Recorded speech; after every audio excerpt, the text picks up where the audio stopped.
Hey guys, today we're here. We're gonna get the engine in the Gran Torino.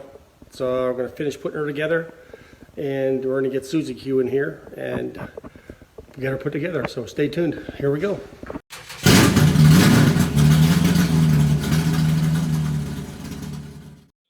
Welcome to Gran Torino Planet. My name is Richard Brittany. Ever since I had acquired my first 1973 yellow Gran Torino Sport as a freshman back in high school in 1978, I've had a love for all the 70 Torinos and all the muscle cars from my youth. The 73 Torino was one of the last muscle cars ever built. So join me for Torino restorations, repairs, mishaps, and more. And don't forget to hit the subscribe button. See you all on the road.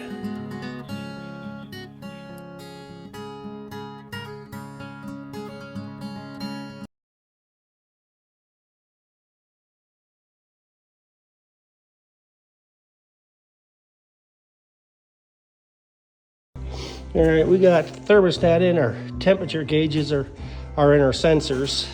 We're going to do the valve cover gaskets once we get the motor in the car.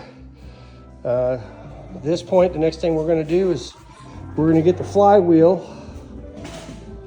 the clutch, and the bell housing put on the back, and then we're ready to drop her in. We have to add the oil pipe here.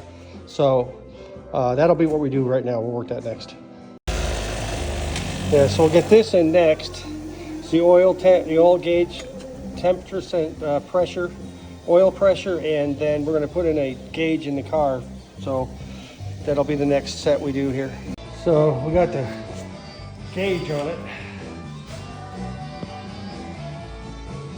Got to touch it up with some paint. So once we get the motor in, we'll cover up these nice Scorpion rollers and get our carb on it.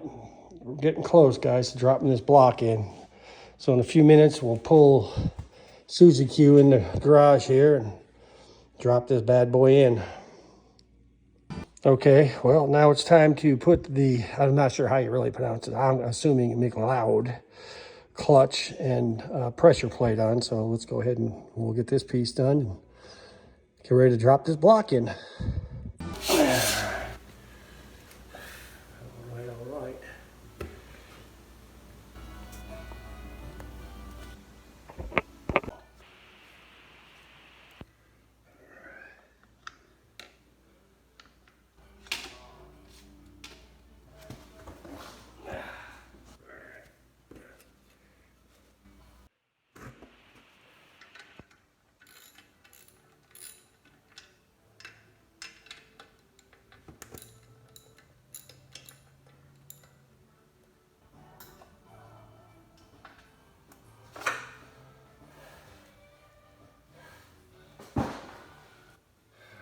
All right. Alrighty, we got the clutch and pressure plate on. Let's go ahead and torque the bolts down, and then let's get our our bell housing on, and we'll mount the starter because it's easy. This goes in the hole that starter.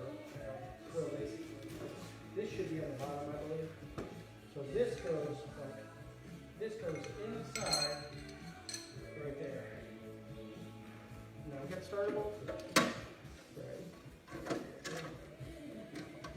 There we are. Ooh, that's got no lock on it. I thought I just put it on there. You did that one.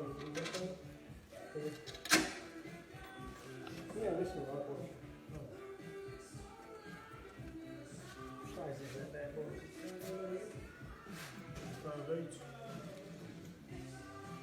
Well, that's the cracked one. Let's throw that away so we don't keep picking it up.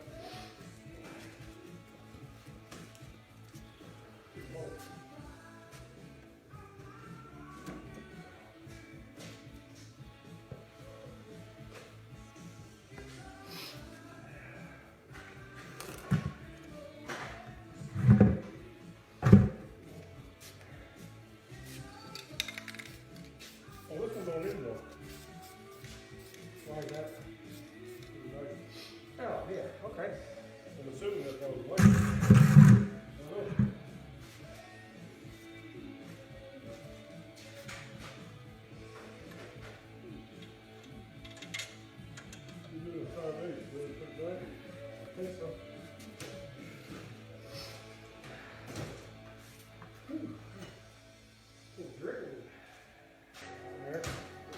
back to where we started now.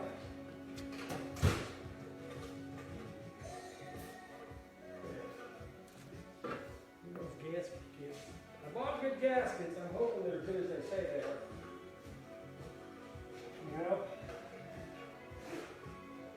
Holy shit. Look at that. Well, I thought I had one. Well, that's a all right. We got her in. Motor's in, almost. It's a job. A good trick, Alan. I like it. We'll put the tranny, I guess. We'll do the same thing we did, the tail one on top of that wire. And then I lifted it, and we're gonna have to turn this, remember? To line our spline up. We're gonna get the cross member on. Now for those Zerk nuts, if you look up in here, for the Z-bar, you can get to them right there. So if you look through there, you'll see there's the bolt. So you can put the nuts for the Z-bar, you can access it right through the bottom of the frame for your Z-bar, just so you know. So next we're gonna get our shifter in, then we're gonna get the cross member in, hook up our linkage, then our headers. And then we'll do the stuff on the top side. The Z-bar we've tack welded up here. So, yeah, but I was told you couldn't get to those Zerk nuts, but you sure as hell can. They're right there. So if you guys are gonna do it, that's where you can access it.